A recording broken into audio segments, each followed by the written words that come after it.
Hello bachon, let's read the question. In this question, few directions are given as in the following question, a statement of assertion A is followed by a statement of reason R is given. Choose the correct answer out of the following choices. Option A, both A and R are correct and R is the correct explanation of A.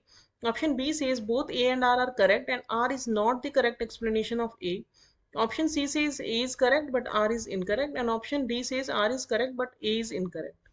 So assertion A is given as delta R is multiplied with -1 to make the rate of reaction a positive quantity, and reason says delta R is the negative quantity in the expression, and in the expression rate of disappearance of R is equals to minus delta R by delta T.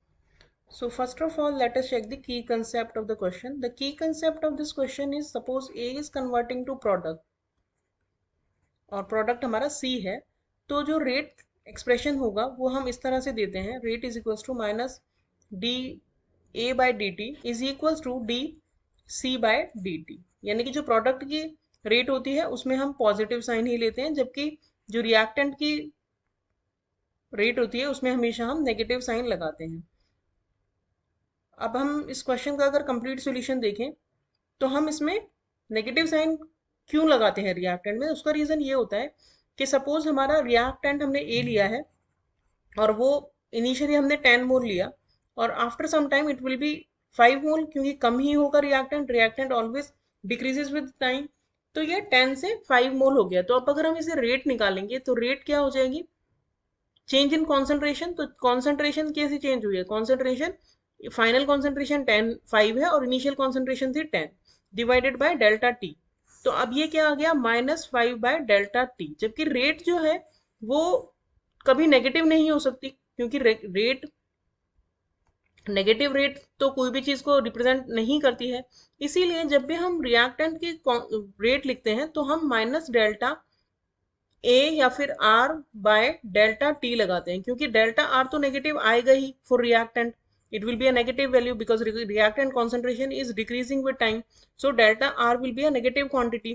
So to make the rate positive we take minus here, this quantity will come as a negative quantity and negative will be positive. So finally हमारी जो rate है वो positive आएगी, और rate positive ही होनी चाहिए because rate is representing the change in concentration with time, तो ये पॉजिटिव क्वांटिटी होनी चाहिए हमेशा। और इसीलिए हम प्रोडक्ट के आगे कोई माइनस साइन नहीं लगाते हैं, बिकॉज प्रोडक्ट वाले केस में क्या होता है, प्रोडक्ट में प्रोडक्ट इंक्रीजेज विद टाइम, तो उसकी जो फाइनल कॉन्सेंट्रेशन होगी वो ज़्यादा होगी पहले से, तो डेल्टा आर ऑलरेडी पॉजिटिव ही आएगा, तो इसीलिए हमें उसमें कोई माइनस साइन या साइन चेंज करने की ज़रूरत नहीं पड़ती है।